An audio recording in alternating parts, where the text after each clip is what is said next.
오늘 말씀은 사무엘상 16장 1절에서 13절까지 말씀인데요. 1절에서 7절까지만 읽도록 하겠습니다.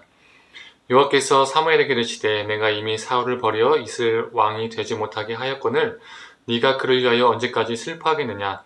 너는 뿔에 기름을 채워 가지고 가라. 내가 너를 베들레헴 사람 이새에게로 보내리니 이는 내가 그의 아들 중에서 한 왕을 보았느니라 하시는지라.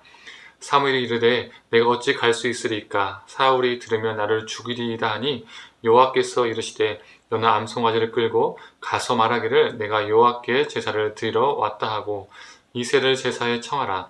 내가 내게 행할 일을 가르치리니 내가 내게 알게 하는 자에게 나를 위하여 기름을 부을지니라. 사무엘이 여호와의 말씀대로 행하여 베들레헴의 이름에 성읍 장로들이 떨며 그를 영접하여 이르되 평강을 위하여 오시나이까. 이르되 평강을 위함이니라. 내가 여호와께 제사하러 왔으니 스스로 성결하게 하고 와서 나와 함께 제사하자 하고 이새와 그의 아들들을 성결하게 하고 제사에 청하니라. 그들이 오매 사무엘이 엘리압을 보고 마음에 이르기를 여호와의 기름을 부으실 자가 과연 주님 앞에 있도다 하였더니 여호와께서 사무엘에게 이르시되 그의 용모와 키를 보지 말라. 내가 이미 그를 버렸노라. 내가 보는 것은 사람과 같지 아니하니 사람을 외모를 보거니와 나 여호와는 중심을 보느니라 하시더라. 아멘. 아침 묵상을 들으시는 모든 소모님들에게 하나님의 은혜가 있기를 간절히 소망합니다.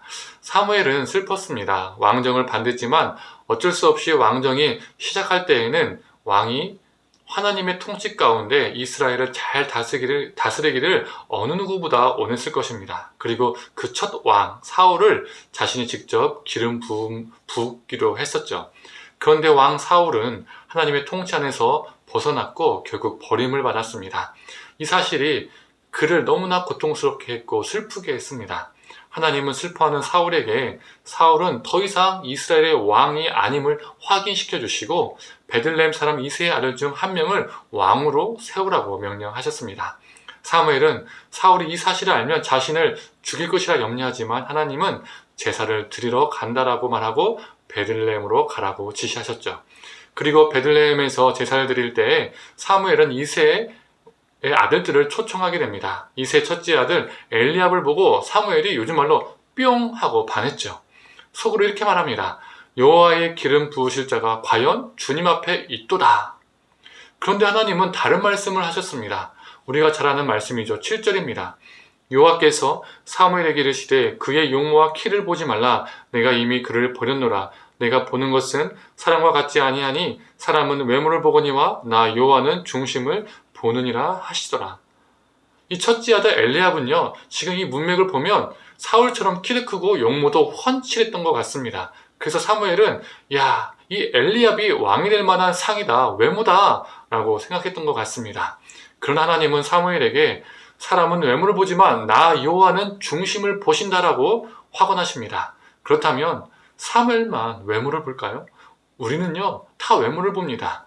사람은 눈에 보이는 외모에 쉽게 빠집니다. 그래서 우리가 살아가는 세상이 어떤 세상이 되었습니까? 외모지상주의 사회가 된 것이죠.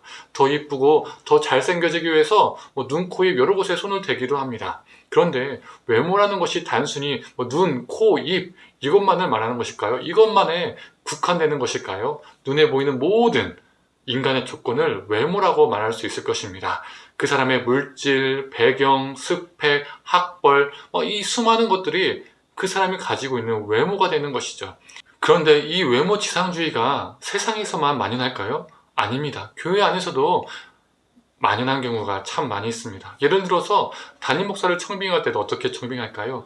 그 사람이 대원교 출신이냐, 박사 학위가 있냐, 외국물을 먹었느냐, 인상은 호감형이냐, 키가 크냐, 이러한 것들도 상당히 보고 신경을 씁니다. 이렇게 목회자를 외모로 보고 청빙하다 보니 한국교회 안에서 수많은 문제들이 야기되고 있는 것이죠. 장로도 어떤 사람이 장로가 될까요? 세상적으로 돈 잘 버는 사람, 높은 위치에 있는 사람들이 장로가 되는 경우가 참 많이 있습니다. 이러다 보니까 교회 안에서 문제가 되는 겁니다. 그 사람이 세상적으로 높고 돈이 많냐 이런 걸 떠나서 인격적으로 성숙하고 신앙적으로 성숙한 사람이 교회 리더가 돼야 되는데 그렇지 못한 경우가 참 많이 있다는 겁니다. 사람의 외모와 조건을 신앙과 동일하게 보면 안 됩니다. 오히려 그 사람의 외모와 조건이 그 사람의 존재와 상당히 괴리가 있을 수 있습니다. 하나님의 음성을 듣고 정신 차린 이 사무엘은 다른 아들들을 보게 됩니다. 그런데 이새가 보여준 그 모든 아들들은 다 아웃이 되었죠. 그리고 사무엘은 이새에게 네 아들들이 다 여기 있느냐라고 묻습니다. 그때 이새는 이렇게 말하죠. 아직 막내가 남았는데 양을 치고 있습니다 라고 말합니다. 그 막내가 누구죠? 네, 우리가 잘 알고 있는 다윗입니다. 여기 막내라는 단어는 히브리어 원어로요, 하카탄이라는 단어입니다. 이 하카탄이라는 단어가 막내라는 의미도 있지만 가장 작은이라는 의미도 가지고 있습니다. 가장 작은이라는 이 표현은 지금 키가 큰 사울과 대조를 이루고 있습니다. 또 키가 큰 첫째 형 엘리압과도 대조를 이루고 있죠. 즉 하나님은 사울처럼 키가 큰 외모가 좋은 자를 사용하시는 것이 아니라 다윗처럼 작을지라도 중심을 보시며 그 사람을 사용하신다는 것을 본문은 말해주고 있습니다. 우리는 보통 착각하는 것이 있습니다. 능력이 좋으면, 세상적으로 높은 위치에 오르면 우리 하나님께서 우리를 사용하신다는 그런 착각이죠. 즉 오늘 본문에 빗대어 말하면 외모가 좋으면 하나님이 사용하신다라는 착각을 하며 살아가는 겁니다. 그러나 성경의 역사를 보면, 기독교 역사를 보면 힘과 능력과 부와 성공과 외모를 가진 그런 사람들이 사용된 게 아닙니다. 오히려 그들이 기독교 역사를 더 어둡게, 정말 깜깜하게 만든 경우가 더 훨씬 더 많습니다. 그렇다면 성경에서, 그리고 기독교 역사에서 누가 하나님께 사용되었을까요? 하나님 앞에 중심이 바로 선 자가 하나님께 사용되었습니다. 수많은 핍박과 밖에서도, 수많은 부패와 타락 속에서도 그들을 통해 기독교는 이어져 내려왔었습니다. 절망 가운데 소망의 빛이 그들이 되었었습니다. 하나님은 그들을 그렇게 사용하셨었습니다. 사람은 외모를 보며 그걸 알아주지만 우리 하나님은 그런 거 전혀 신경 쓰지 않습니다. 우리가 마지막 심판 때에 보여드릴 것은 우리가 이 땅에서 수많은 외모들을 보여드리는 것이 아니라 바로 우리의 중심, 그 중심에서 나오는 진정한 삶을 하나님께 보여드리는 겁니다. 성도님들, 이 외모 지상주의가 만연한 시대 속에서 우리도 이 땅의 수많은 외모적 요소들을 출중하게 더 만들기 위해서 목숨 거는 자가 아닌 하나님 앞에서 중심이 바로 선 자, 이것을 우리 인생의 최우선으로 두고 살아가는 저와 성도님들 되기를 간절히 소망합니다. 기도하겠습니다. 하나님, 사무엘도 외모를 보고 반했었고 우리도 인간이기에 참 외모를 보고 사람을 평가하고 외모 지상주의에 살아갈 때가 참 많이 있습니다. 그러나 하나님께서는 외모를 보시는 것이 아니라 그 사람의 중심을 보시면 보게 됩니다.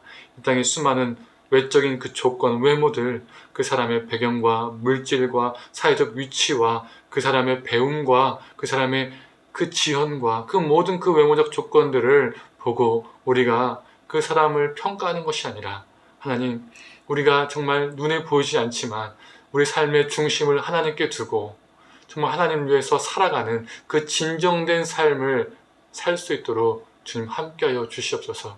그래서 우리는 너무나 부족하지만 중심이 바로 선자 되어서 하나님의 역사 가운데 하나님 부족하게나마 작게나마 사용되는 존재가 되게 하여 주시옵소서. 감사드리며 사랑에 많으신 예수님의 이름으로 기도드립니다. 아멘.